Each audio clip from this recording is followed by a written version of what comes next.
Well, hey everybody, this is Robert and welcome to today's show. Now, while the world's focus has been on COVID-19 for good reason, sometimes it seems like nothing else is happening in the world of infectious diseases, but that's far from the truth. In recent years, we've seen Nigeria report large numbers of Lassa fever. We continue to see plague outbreaks in Africa and in Asia, and monkeypox cases have risen over the decades. So joining me today to talk about these other outbreaks is Stephen Berger, MD.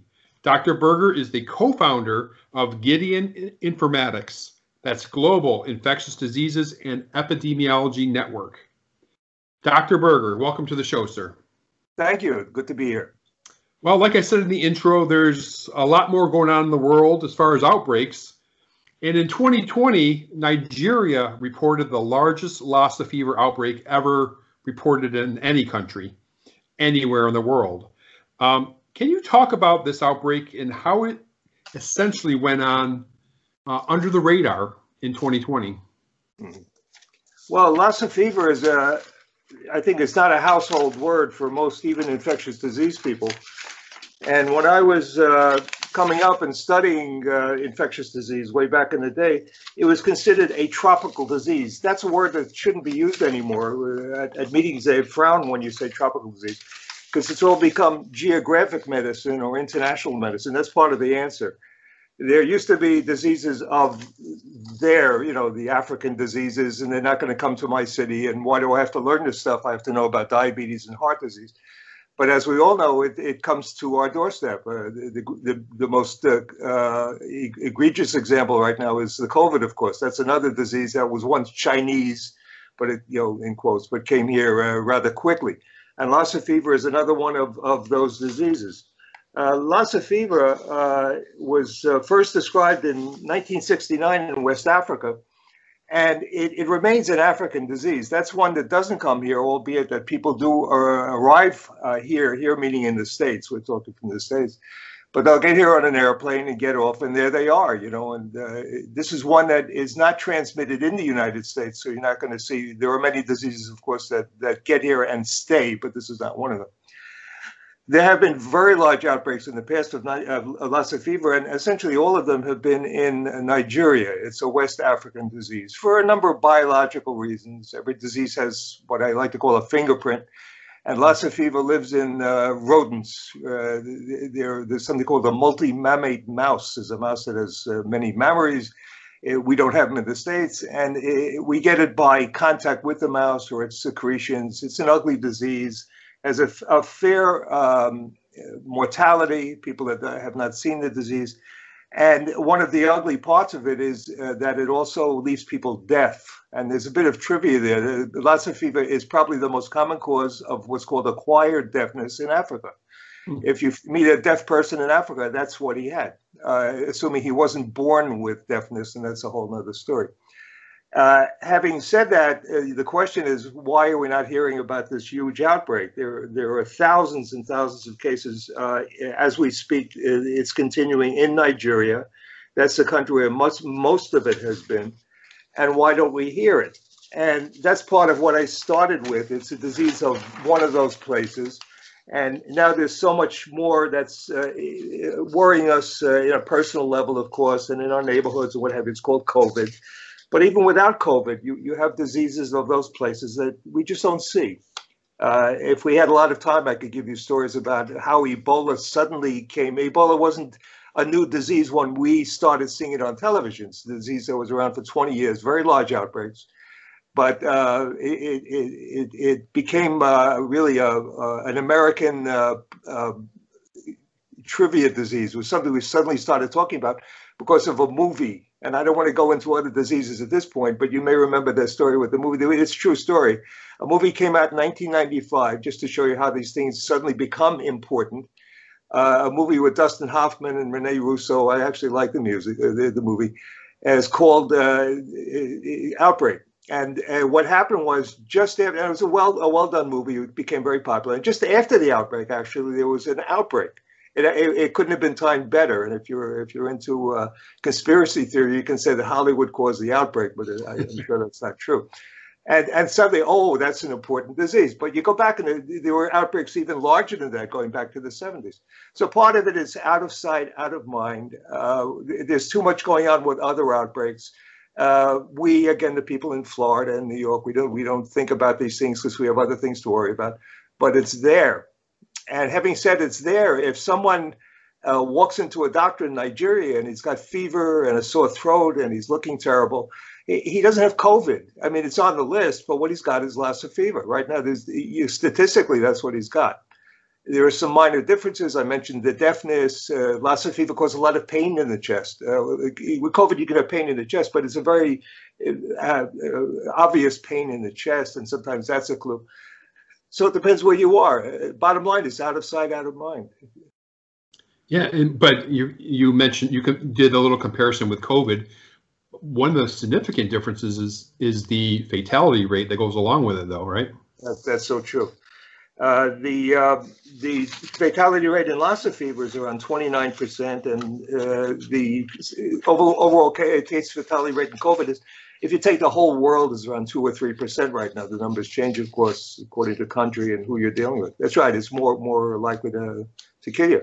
Yeah. If I can cut you off, there's a better example of what you just mentioned. I'm sorry to keep talking, but this infectious disease guys do this. We have stories, you know. It's very dynamic history and geography. You know? But there's a disease even closer to COVID with a similar mortality rate that's going on right now. And again, people aren't. It's called MERS, MERS. You've heard of that one probably, but MERS. It's a Saudi Arabian equivalent of the COVID that we're seeing. A close virus, very closely related. There have been thousands of cases and it's going on right now. This is a large outbreak. It's in Saudi Arabia for the last 5 or 6 years at least. And that one will kill you for sure. And the mortality rate, case fatality rates, the percent that die is up around 40, 50% in some series, what you just asked. So it's everything you say about COVID. You happen to get this one from camels, if you're interested. You don't want to go to Saudi Arabia and start, petting camels at this point. But in all ways, it's biologically similar to it's another coronavirus. We're talking about 7 different coronaviruses, and we've mentioned just 2 of them just now. Yeah, and we didn't even talk about the first SARS. So yeah, and then there was SARS. That's right. Yeah. Now, in a number of countries, we saw some plague outbreaks, and we've seen it in the DRC, Democratic Republic of the Congo, last year. We've seen it all the way to China and Mongolia. It's endemic in quite a number of countries, including the southwest of the United States. But Dr. Berger, plague is really not a disease of history, is it? No, it actually is. It's history only. Oh, history only. I was going to go into the whole history of plague. No. It's a very real disease. It's a fear word. It's like Ebola. It's a fear word. The plagues of Egypt. By the way, this was not one of the plague, but the name sticks. And there was the Black Death, which was this same plague. Some biological differences, but it was the same. And it's changed history. Certainly, a historical disease. Few people realize that the Renaissance, which is a good thing, we suddenly came out because of the plague. Everybody says that who looks into the history of the time.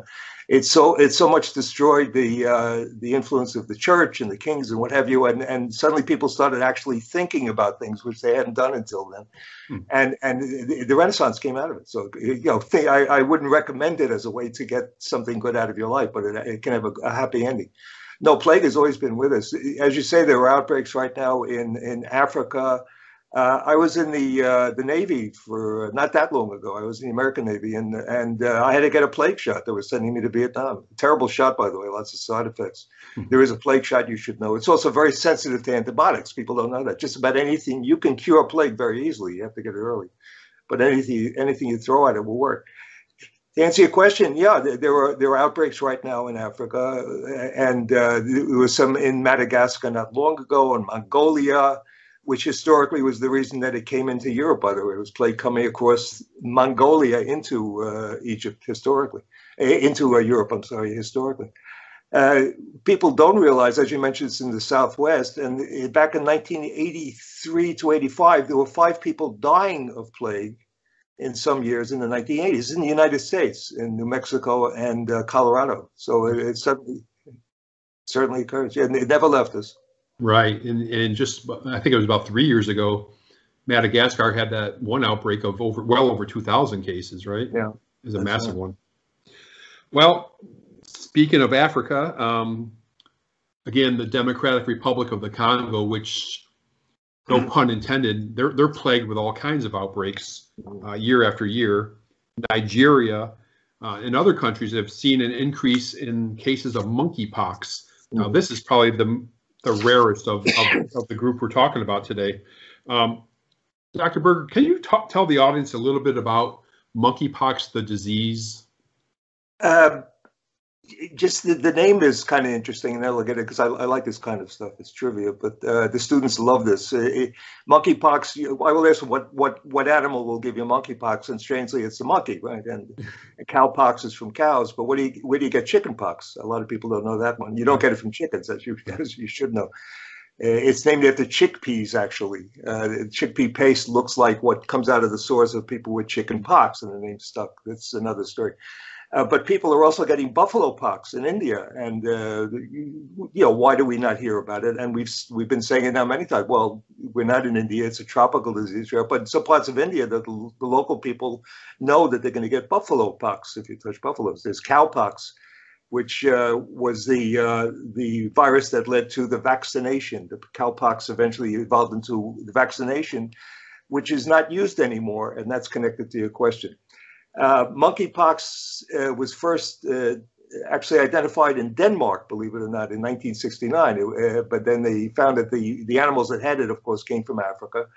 It still is a very much African disease. And there is much research in recent years that suggests that monkeypox declined because of the use of smallpox vaccine. A smallpox vaccine has a cross reaction with monkeypox. There's no doubt about it. And the last case of smallpox was in the early 70s in Africa, in Somalia. And when they stopped using the vaccine after a delay of about 10 years, because people were still walking around vaccinated, they had the antibody, suddenly it reappeared. It had been there since the 60s, and it suddenly reappeared. And it's there in a big way. Theoretically, you could stop monkeypox by going back and vaccinating people against smallpox, but nobody's going to do that. It's a hard-to-use vaccine. Certainly, there are no big stocks right now. It's being held in case smallpox shows up again, which is hopefully not going to happen. So it is, of course, reaction. It's a bad disease, not as bad as smallpox, again, in terms of how many people die, what you brought up before, but people do die of monkeypox. There are some differences in the disease. People with monkeypox have the sores. You've seen pictures perhaps of smallpox, and you've certainly seen chickenpox. And you get large, ugly blisters around the body and very large lymph glands, which are painful. That's not so much a feature of the other diseases. There are some minor differences, but it's now had a big resurgence. And a part of the resurgence was that people are getting on airplanes again and now coming to another country and showing up with monkeypox. There were 3 cases in London about 2 years ago. I happened to be there, by the way, when this was happening. I was so happy because I could talk about it, with something that the local people didn't know about it. And they were people from Nigeria. One didn't know the other. 3 people separately showed up in London. None of them died. There are drugs that you can use for this. They're not commonly used drugs, but you can actually treat these pox diseases. And here the resurgence was a combination of things like stopping to use a vaccine, which nobody would have thought of that. Air travel, communication, lots of things probably entered. There was nothing else going on at the time, so people could pay attention to it. Nothing going on in the sense that now we have another disease that's taking all of the air out of this. Right? Yeah. Yeah. And if I can remember, about 2 decades ago, monkeypox found its way to the U.S. That's right. That's right. Yeah. It was an outbreak in the Midwest in, what do you call those animals? They live underground. I forgot. Got this written down probably somewhere, but prairie dogs were getting it, and people got it. And there were about 80 cases of people getting monkeypox in the Midwest United States. Yeah, it's sort of scary. Yeah. And a lot of people don't remember that. But another example, by the way, and then I'll stop talking, but a good example of what I've just said is West Nile fever. West Nile fever is from a West Nile district in Africa. Again, one of those exotic diseases at the bottom of the page. Students never paid attention to it, tropical. And one day, an airplane lands in Kennedy Airport, New York, and there were mosquitoes, presumably, nobody really knows, that got out into the local area. Birds were very happy to get bitten by those mosquitoes, and here we are. And it's one of the most common severe infections in the United States. Clearly not tropical anymore. Oh yeah, yeah. I mean, some years we see thousands of cases in the U.S. Yeah. Well, before we close, I want to go ahead and give you an opportunity to talk about your work and with Gideon. And what do you guys do over at Gideon, and why would people be interested? Gideon is a disease that follows the status of disease. It's an online program that follows the status of all infectious disease. That's the one-line summary. It follows every infectious disease in every country in real time. How much of the population of every country has every disease, how many people are dying, which parts of the country does it affect, how are they getting it, anything you'd ever want to know about a disease in a country. There are 3 million words of text just in the country part. There's some other modules which I'll mention in a minute, but just this part, the information part, it's 3 million words of text. It has 30,000 graphs, which grow as the information comes out. If there was just another case of something, the graph will be out the next day in Gideon. So there are 30,000 graphs and 80,000 surveys. A survey meaning how many people in India have AIDS, how many children, how many drug users, and these graphs are all sortable. And beyond the countries and the diseases, there's a module to diagnose. In other words, we can say to Gideon, I've got a guy who just came back from Peru. He has a rash and pain in his joints. You can put that into Gideon. Gideon will give you the list. What diseases in order of probability. It's something called Bayesian analysis, and you don't want to know what that is. But it's a statistical tool that will rank the probability of every disease that's possible in that man who came back. You can also put in what were his laboratory tests, when did he go to Peru. It takes that all into account, and it comes up with a list. It has every organism meaning bacteria, viruses, parasites, fungi. Another piece of trivia that even infectious disease people don't really know, there is a new bacterium being published every week in humans. There's a new bacterial species published every week in humans, and Gideon has the whole list. Is that pathogenic or non-pathogenic or both? Both. Both. If it's actually from a human, I just put one in today. I can't even remember the name. They're making up things that are, it used to be you could remember these things. But there was a new one just came out. Another species, by the way, of Escherichia, Escherichia coli, E. coli. Well, there's another one, the name, I couldn't pronounce it when I saw it, but I put it into Gideon. And every week. So how do you keep up with it? And Gideon obviously is a way to do it. It's got all the drugs, every antibiotic, antiviral, all of the COVID-19 drugs, of course, all the vaccines. And it's a labor of love. That's what we do. A series of books came out from Gideon, which is very exciting. I published 430 books. And the 430 books have 120,000 pages, single space. I actually wrote these books. How do they do it? I told our engineers to reverse what we're doing. We were taking the information from books, of course, in the day. So I said, well, why don't you turn around and put it back into books? And he did. It took about 2 weeks, by the way. And I have 430 books. And there's a book about every country. I think there's only one book on diseases of the United States, by the way, and I wrote the book. I don't think there's any other book. But of course, there's a book on diseases of Kosovo and Peru and Puerto Rico and any other geographic part. And there's a book about every disease. All of the books are updated every year. So there's a new edition coming out. We just put them out, by the way, in February, in the beginning of January, I'm sorry. And one of the books, the one exciting book, is the COVID book. And here again, I don't know if anybody's written a book about COVID. So we may have the first one there too. We just put out a 300-page book on everything we were talking about. Where's the disease status in every country, all the outbreaks, all the surveys. We're kind of excited about it. And that's coming out in another week or so. Okay. And that's what I do. How do I do it, by the way? My wife works nights. I should add that. And this gives me a lot of time to do all this stuff. I'm not kidding you here, by the way. Good stuff. Good stuff. All right. Well, I'll go ahead and link to the Gideon website in the show notes so viewers or listeners can that are interested can check it out. It's a wealth of information. And I wanted to thank you, Dr. Stephen Berger, for sharing your time and your expertise with me today. I appreciate it, sir. Okay, thank you. Thank you, Robert, for your time.